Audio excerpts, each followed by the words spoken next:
बाबाजी नरसप्रभू कैदेच्या भीतीने पुण्याच्या लाल महालात आले.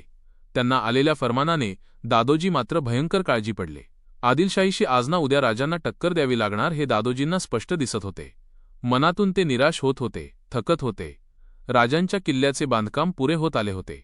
रोहिडेश्वर तोरण्याची तटबंदी भक्कम झाली होती. किल्ल्यावरच्या तोफांनी बुरुज सजले होते. किल्ल्याच्या सोप्या वाटा तासून घेण्यात आल्या होत्या. राजांची शिबंदीही आता मोठा आकार घेत होती. रोहिडेश्वरावर जमा केलेली 1200 मावळे फौज 5-6 हजारांवर गेली होती. व्याप वाढत होता, त्याबरोबर राजांच्या चिंताही वाढत होत्या. राजांना सर्वांत मोठी चिंता वाटत होती ती दादोजींची. दादोजींचे वय झाले होते. राजांच्या ह्या पुंडाईमुळे तर दादोजी फारच थकले. राजांना हे दिसत होते, पण उपाय नव्हता. राजे पुण्याला गेले की दादोजींच्या बरोबर बोलत बसत. सारे वर्तमान त्यांच्या कानांवर घालीत. दादोजी नुसते ऐकून घेत. आता सल्लाही देणे त्यांनी बंद केले होते. होईल तेवढा जहागिरीचा बसल्या जागी बंदोबस्त पाहून बाकीचा वेळ ते ईश्वर चिंतनात खर्च करीत. राजे तोरण्याहून आले होते. त्यांच्या हातात काठी होती. दादोजींना काठी देत ते म्हणाले, पंत, पांढरीची काठी आहे, सरळ मिळाली. बहुधा पांढरी सरळ मिळत नाही. आपल्याकरिता मुद्दा मांडली. पंतांनी काठी निरखली. राजे, काठी चांगली आहे, पण काय? वृद्धापकाळी काठीपेक्षा मुलाचाच आधार जास्त वाटतो. आधार तुमचा हवा राजे, काठीचा नव्हे. पंत, असं का बोललात? राजांनी विचारले. पंतांनी सावरून घेतले. ते म्हणाले, काही नाही राजे, काहीतरी बोलून गेलो. आता मन स्थिर राहत नाही. वय झालं. पंत वैद्यराज आहेत, त्यांच्याकडून औषधं तरी. राजे, काळजी करू नका, काही झालं नाही मला. आता हाती राहिलंय ते. आकाशाकडे बोट दाखवीत पंत म्हणाले, त्या वैद्यराजाच्या हाती. पंतांचे असे बोलणे ऐकले की राजे कष्टी बनत, पण घरच्या गोष्टींवर विचार करायला राजांना उसंत नव्हता. स्वराज्य उभारण्याचा ताण वाढत होता. त्याचा विचार एवढा एकच आता राजांच्या मनात होता. थोड्याच दिवसांत दादाजी नरसप्रभूच्या संमतीने रोहिडा किल्ला स्वराज्यात सामील करून घेतला. आणखीन एक भगवा झेंडा सह्याद्रीच्या शिखरावर शोभू लागला. दादोजींना रोहिड्याची बातमी समजली. रोहिडेश्वर, तोरणा आणि आता रोहिडा. राजे फार झपाट्याने पुढे जात होते. जिजाबाईंचा त्यांना पाठिंबा होता. शहाजी राजांचे काही पत्र नव्हते. पंतांनी अनेक खलिते पाठविले होते. त्यांची उत्तरे आली होती. शिवाजी राजांना सांभाळून घ्यावे, लक्ष ठेवावे, एवढेच त्या पत्रांतून होते. राजांनीही आपला मनसुबा शहाजी महाराजांना कळविला असावा असा दाट संशय दादोजींना वाटत होता. पूर्वी थोडी झोप लागे, तीही आताशा दादोजींना पारखी झाली होती. दिवस कसा तरी निघून जाई, पण रात्री त्यांना खायला उठत. रात्री असेच ते तळमळत होते. पाख्यातून गार वारा येत होता. गंगाबाई शांतपणे झोपी गेल्या होत्या. पंत मात्र डोळे सताड उघडे ठेवून विचार करीत होते.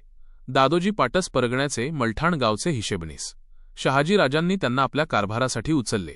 महाराज साहेबांचा विश्वास बसला. पुणे जहागिरीचा कारभार आपल्या नावे करण्याची त्यांनी दादोजींना आज्ञा केली. शहाजी राजांच्या या विश्वासामुळेच आदिलशाहीच्या दरबारचा सुद्धा दादोजींच्यावर भरवसा होता. त्यांनीही दादोजींना अधिकार दिले होते. दादोजींच्या चेहऱ्यावर स्मित झळकले. थोरल्या महाराज साहेबांचा केवढा विश्वास! जिजाबाई आणि शिवाजी यांची संपूर्ण जबाबदारी दादोजींच्या हाती सोपविणे हा थोडा का विश्वास! दादोजींनी तो त्याच निष्ठेने उचलला. जिजाबाई शिवाजींसह दादोजी पुण्याला आले तेव्हा केवढे प्रश्न त्यांच्यासमोर उभे होते. ठावठिकाणा नसलेली पुण्याची वास्तू, वस्ती करायला माणसे शोधण्यापासून सुरुवात. दुष्काळातून उठलेला आणि बंडाव्यात पोळलेला मुलूक कब्जात आणायचा. वास्तू उभारण्यापासून सुरुवात करायची. कुणाच्या सोबतीने? आजूबाजूला सोबत होती दाट रानाची, डोंगर कपारींची, भेटलीच तर चोराचिलटांची. पण गजाननाच्या कृपेने सारे होत राहिले. वाडे सजले, वस्त्या झाल्या, बागा झाल्या, शेतवाडी झाली. निवडुंगाचे भरघोस पिकात रूपांतर झाले. बेबनावाने धुंदावलेला 12 मावळ कब्जात आला. जहागिरीचा अंमल स्थिर झाला. एवढ्या अपार कष्टाने मिळविलेल्या उभ्या केलेल्या जहागिरीचे काय होणार? पुन्हा बंडाव्यात ही मोडली तर जाणार नाही ना?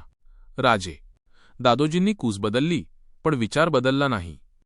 पुण्याला आले तेव्हा पुरते 6 वर्षांचेही नव्हते. राजांना शिकवायला शास्त्री ठेवले. वाढत्या वयात चांगले वस्ताद ठेवून त्यांना शस्त्रपारंगत करून घेतले. कारभार शिकविला, मुलूक दाखविला. असे गुणी पोर हुडकून सापडायचे नाही. जे द्यावे ते राजांनी उचलले. राजांनी हा विस्तवाशी खेळ मांडला नसता तर आदर्श जहागीरदार म्हणून केवढे नाव झाले असते. कारभाराला हा विचार ठीक, पण वीज हाती पकडणाऱ्या परशुरामाला आवरायचे कुणी? पुराणे वाचली. ते देवांचे अनुकरण करायला निघाले. शस्त्रविद्या शिकले, ते मृगयेत रमले नाहीत. हिंदवी स्वराज्याचे स्वप्न तरळू लागले. मुलूक दाखविला, पण जहागीर दिसली नाही. दिसले स्वतंत्र राज्य. फार उघड्या डोळ्यांनी राजांनी पाहिले. याचा परिणाम दुसरा काय होणार? शहाजी राजांच्या बंडाव्याचे काय झाले? हंपीच्या साम्राज्याचे, देवगिरीच्या साम्राज्याचे काय झाले? एवढी मोठी प्रबळ सत्ता जेथे मोगलांच्या धाडीला टिकू शकली नाही, तेथे कोवळे स्वप्न टिकेल कसे? आणि दुर्दैवाने तसे घडलेच तर थोरल्या महाराजांना काय सांगणार? त्यांचा विश्वासघात होईल. कुणी केला? दादोजी, त्या अनर्थाला तुझ्याशिवाय दुसरे कोण जबाबदार? मी नाही रल, मी नाही रल, दादोजी मोठ्याने म्हणाले. त्यांचे सारे अंग घामाने भिजले होते. कासावीस झालेले दादोजी अंथरुणावर उठून बसले. गंगाबाई जाग्या झाल्या. घाबरून त्यांनी विचारले, काय झालं? काही नाही. झोपा, दादोजी म्हणाले. त्यांनी पंचाने घाम पुसला. तांब्यातले पाणी ते प्याले. त्यांचे लक्ष देवघराकडे गेले. वात मंदावली होती. पंतांनी उठून समईची काजळी झाडली. वात फरफरत मोठी झाली. देव्हाऱ्यातील गजाननाची मूर्ती त्या सौम्य प्रकाशात उजळली. पंतांनी हात जोडले. परत ते अंथरुणावर येऊन झोपले. बराच वेळ पंतांना झोप लागली नाही. पंत दचकून जागे झाले. गंगाबाई त्यांना हलवून जागे करीत होत्या. पंतांनी डोळे उघडताच गंगाबाईंनी विचारले, स्वप्न पडलं का? घामपुशीत पंत म्हणाले, हो, एवढं वाईट स्वप्न मला पडलं नव्हतं. कसलं स्वप्न? राजे शिकारीला गेले होते. बरोबर कुणी नव्हतं. एक भलं मोठं अस्वल अचानक राजांच्या अंगावर आलं. राजांनी बार काढला तरी ते हसत येतच होतं. 2 पायांवर उभं राहिलेलं ते अस्वल केवढं मोठं होतं. राजांना त्यानं गाठलं. अंगरख्यावर रक्त दिसलं. रक्त दिसलं ना? मग ते चांगलंच. विषय बदलीत पंत म्हणाले, पहाट झाली. नुकतीच झाली. उठले होते तोच तुमचा आवाज ऐकला. जागं केलं. ठीक आहे, मीही उठतो. पंत सकाळी स्नानसंध्या आटोपून कसबा गणपतीला जाऊन आले. कपडे करून जिजाबाईंच्याकडे गेले. पंतांनी विचारले, राजे कुठं गेलेत? शिवापूरला. केव्हा येणार आहेत? जेवणाला येणार असा निरोप आहे का? काही नाही, सहज विचारलं. तुमचं भाग्य थोर म्हणून राजांच्यासारखे चिरंजीव तुम्हाला लाभले. जिजाबाई आश्चर्याने दादोजींच्याकडे पाहत होत्या. कितीतरी दिवसांनी दादोजींच्या चेहऱ्यावर पूर्वीचे हास्य होते. पंत म्हणाले, खरंच सांगतो मासाहेब, राजे केवढे कष्ट घेतात. इतर जहागीरदार पुत्रांसारखे झाले असते तर आपण काय करणार होतो? त्याचं श्रेय तुम्हाला आहे दादोजी. जिजाबाई म्हणाल्या, श्रेय कुठलं? आपली पुणे जबरदस्त असंच समजायला हवं. दादोजी दप्तरी गेले. जिजाबाईंना समाधान वाटले. दादोजी आपल्या स्वतंत्र खोलीत काम करीत बसले होते. दप्तरीच्या अनेक वह्या मागवून हिशेब पाहत होते. राजेभर उन्हातून अश्वपथकासह आले. मोत्तद्दाराने घोडा धरला. राजे पायउतार झाले. उन्हाची रपेट झाल्याने काळी घोडी घामाने निथळत होती. ओठाळी फेसाळली होती. राजे मोत्तद्दाराला म्हणाले, पागेत नेऊन चांगली पुसून काढा. दम गेल्याखेरीज वैरण देऊ नका. जी. मोत्तद्दार म्हणाला. महाराज प्रथम चौकात आले. बाळकृष्ण सामोरे आले. हात जोडून ते म्हणाले, राजे, पंतांनी आपली आठवण केली आहे. आमची आठवण? आणि यावेळी आणखीन कोण आहे? राजांनी विचारले. कोणी नाही, एकटेच आहेत. चला, आम्ही येतो. राजे पंतांच्या खोलीकडे जात होते. पंतांनी तातडीने का बोलावले याचा अंदाज लागत नव्हता. पंत खोलीत बैठकीवर बसले होते. काहीतरी लिहित होते. वर न पाहता पंत म्हणाले, या राजे, आम्ही तुमचीच वाट पाहत होतो. बसा. पंतांचे सारेच वर्तन नवे होते. राजांना बसायचेही सुचले नाही. काही वेळ असाच गेला. पंतांनी लिहिलेल्या कागदावर वाळू टाकली. कागद झाडला. बोरू नीट ठेवून दिला. दौत मिटली. नजर वर करीत पंत म्हणाले, राजे उभे का? बसा ना. आता आलात? शिवापूरला गेलो होतो. तेही समजलं. उठविलेलं रान पाहिलंत. कुठलं रान? राजे, आपण आता लहान नाही. मागे दुष्काळी आलेल्या 100 लोकांना तुम्हीच गाव वसवण्याचा कौल दिला होता. त्याचं विस्मरण झालेलं दिसतं. आम्ही समजलो नाही. पंत हसले. अलीकडे कारभारातलं लक्ष उडालंय. ध्यानी येणार कसं?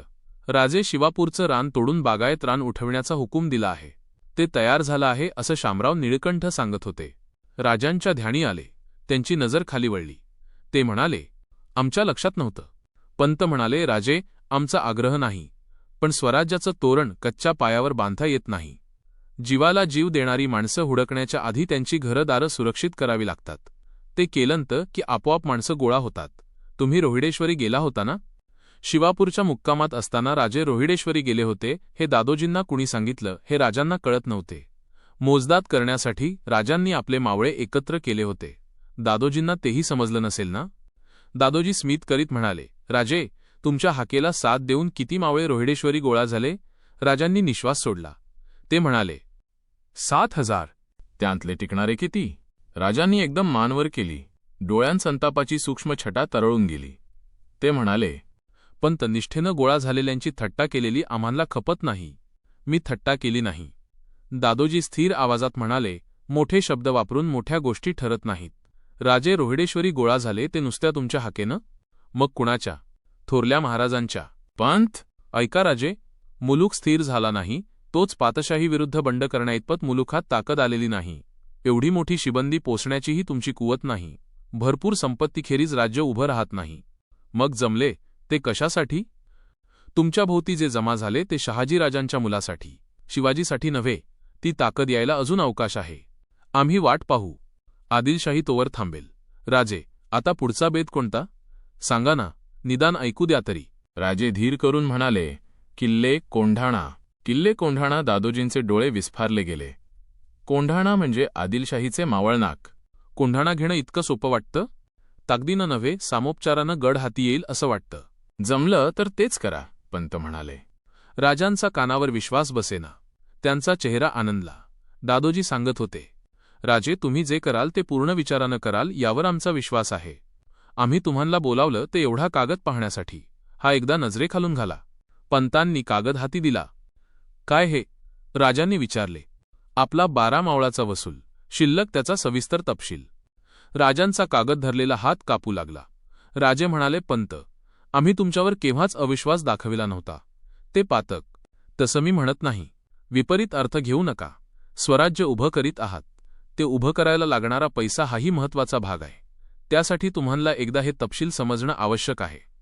दादोजी, राजे, शंका धरू नका. आयुष्यात मी खोटं बोललो नाही. आता कसं बोलेन? तुमच्यावर पुत्रप्रेम केलं. त्यापलीकडे मी काही करू शकलो नाही. त्या भावनेला धक्का देणारं वर्तनही तुमच्या हातून घडलं नाही. पंतांचा कंठ भरून आला. श्वास घेऊन ते म्हणाले, राजे, आता आम्ही पिकली पानं. आमचा भरोसा काय? आज आहे तर उद्या नाही. माणसाचा भरोसा देता येत नाही. त्यात वय झालं. आम्ही थकलो. घ्याल ती माणसं पारखून घ्या. साऱ्यांचं ऐका. मनाला येईल पटेल तेच मात्र करा. तुमच्यासह पुण्यात आलो तेव्हा तुम्ही लहान होता. सारा मुलूक बेशिस्त होता. होईल त्या मगदुरानं सारं आटोक्यात आणलं. तुम्हाला घेऊन सारा मुलूक फिरलो. गावन गाव 12 मावळ फिरलो. झाडाझुडपांचा देखील परिचय घडवला. त्याचं सार्थक घडत आहे. त्यात मला आनंद आहे. जगदंबा तुम्हाला उदंड यश देवो. याखेरीज या जीर्णकुडीची कोणतीच इच्छा मागे राहिली नाही. दमला असाल. मासाहेब वाट पाहत असतील. जा तुम्ही. राजांनी दादोजींचे पाय शिवले. राजांचे मन भरून आले. दादोजी म्हणाले, शतायुषी भव, विजयी भव. राजांचे मन भारावले होते. पाय उचलत नव्हते. दादोजी असे कधी वागले नव्हते, बोलले नव्हते. आपल्याच विचारात राजे महाली गेले. मंचकावर बसून राहिले. सईबाई मागे येऊन केव्हा उभ्या राहिल्या हेही त्यांना कळले नाही. कपडे उतरवावेत ना म्हणत राजांनी मागे पाहिले. काही न बोलता सईबाईच्या हाती राजांनी पागोटे दिले. तलवार उतरली. दुशेला सोडून ते बसून राहिले. महाली यायला वेळ लागला. मासाहेबांच्याकडे नाही, सई, दादोजींच्याकडे गेलो होतो. त्यांनी आठवण केली होती. सईबाई हसल्या. का हसलात? राजांनी विचारले. तरीच स्वारी एवढी गंभीर दिसते. काय घडलं? राजे हसले. म्हणाले, हा मात्र तर्क चुकला. आज नेहमीप्रमाणे काही घडलं नाही. रोहिडेश्वरी सारे मावळे गोळा केल्याचं कळूनही दादोजी काही बोलले नाहीत. मग काय बोलले? तोच विचार करतोय आम्ही. तो नंतर करा. मासाहेब जेवणासाठी वाट पाहत आहेत. राजे जेवून महाली आले. पलंगावर झोपले. अंग जडावले होते, पण झोप येत नव्हती. सईबाई आल्या. तेव्हा राजांनी विचारले, जेवलात? लवकर जेवणं झाली. लवकर कुठलं? आज फार जेवलो. भूकच संपेना. सईबाई पायथ्याला बसल्या. राजे काही बोलणार, तोच हाक आली, शिवबाल. सईबाई उभ्या राहिल्या. राजे पण उठले. मासाहेब आत आल्या. चेहरा म्लान होता, घाबरलेला होता. जिजाबाई म्हणाल्या, राजे, दादोजी घाबरे झालेत. चल. मासाहेब वळल्या. राजे महालाबाहेर धावले. पाठोपाठ मासाहेब सईबाई धावल्या. दादोजींच्या निवासाबाहेर मनोहारी, अमात्य, डबीर गोळा झाले होते. राजे आत गेले. दादोजी शय्येवर पडले होते. गंगाबाई शेजारी अश्रू टिपीत बसल्या होत्या. महाराज धावले. दादोजींच्या छातीवर हात ठेवीत ते म्हणाले, पंत, काय झालं? आणि राजे ओरडले, अरे, कुणी वैद्यांना बोलवा. हाताने इशारा करीत पंत म्हणाले, नको, त्याचा आता उपयोग नाही. मासाहेबांचा हात तोंडावर गेला. त्या म्हणाल्या, पंतांनी काही घेतलं तर नाही? एक वार चमकून राजांनी मासाहेबांकडे पाहिले. क्षणात राजांच्या अंगाला मुंग्या सुटल्या. पंतांच्याकडे वळून राजे ओरडले, पंत, हे खरं? दादोजी शांतपणे म्हणाले, खरं आहे. आता वैद्यराज काहीही करू शकणार नाहीत. स्त्रियांच्या तोंडून दुःखोद्गार निघाले. गंगाबाई बसल्या जागी मूर्छित झाल्या. त्यांना सावरले गेले. राजांना हुंदका फुटला. दादोजी, काय केलंत हे? कोणत्या अपराधाची ही कठोर शिक्षा केलीत म्हणत? राजांनी मान वर केली. दादोजींच्या नजरेला नजर देत राजे म्हणाले, पंत, आमच्या स्वराज्याचा एवढा कंटाळा आला होता तर तसं सांगायचं होतं. माझ्या हातानं मी बांधलेलं स्वराज्याचं तोरण उतरलं असतं. रडत राजांनी दादोजींच्या छातीवर मस्तक ठेवले. पंतांचा थरथरता हात राजांच्या केसांवरून फिरवला गेला. पंत म्हणाले, रडू नका राजे, असं अशुभही बोलू नका. आता फार वेळ नाही. पुष्कळ सांगायचं आहे. ऐका. राजांची मान उचलली. पंत सांगत होते, तुमच्यावर माझा राग नाही, वैतागून मी जात नाही. पण राजे, आम्ही पडलो जुनी माणसं. तुम्हा तरुणांची छाती आमच्याजवळ कुठली? डोंगरकपारीत जन्मलेला झरा हाताशी येईल त्या ओढ्यानाल्यांची संगत करीत नदी बनून सागराला भेटायला जातो. या प्रवाहाला संथपणाची, खळखळाटाची, प्रपातांची भीती कुठली? पण आम्ही जुनी माणसं डबक्यासारखी. उन्हाच्या भीतीनं आटत जाणं एवढंच ठाऊक असतं. तुमची धाव आमच्याजवळ नाही राजे. पंत, ऐका राजे, तुम्ही जो खेळ मांडलात तो सजला तर पृथ्वी मोलाचं कौतुक होईल. पण दुर्दैवानं अपयश आलं तर? राजे, यशाचं कौतुक सारेच करतात, पण अपयश आलं तर बोल मोजकायनाच लागतो. स्वतंत्र संस्थापकाला लुटारू बंडखोर बनायला फार वेळ लागत नाही. आयुष्यभर इमाने इतबारे थोरल्या राजांची सेवा केली, बोल लावून घेतला नाही. वृद्धापकाळी अपयशाच्या भीतीनं मन कचरतं. राजे, रंगीत कपड्यानं मळ सोसतो, पण श्वेतवस्त्र परिधान केलं तर त्याला एवढाही डाग खपत नाही. तो चटकन साऱ्यांच्या नजरेत भरतो. राजांच्या अश्रूंना खळ नव्हता. ते म्हणाले, पंत, कसली भीती बाळगलीत? अपयश आलं तर आनंदानं सहन करावं हे तुम्हीच सांगितलं ना? डावा हात हलवीत पंत म्हणाले, नाही राजे, त्या अपयशाला मी भीत नाही. बंगळूरहून थोरल्या महाराजासाहेबांनी माझ्या जबाबदारीवर तुम्हाला आणि मासाहेबांना पाठवलं तेव्हा ते म्हणाले होते, दादोजी, ही आमची अमानत तुमच्या हाती देतो. जीवमोलानं सांभाळा. तुमच्यामुळं मी निश्चिंत आहे. भीती वाटत होती त्यांच्या एका शब्दाची, बोलाची. राजे, पाणी. राजांनी पाणी पाजले. दादोजींचा घाम टिपला.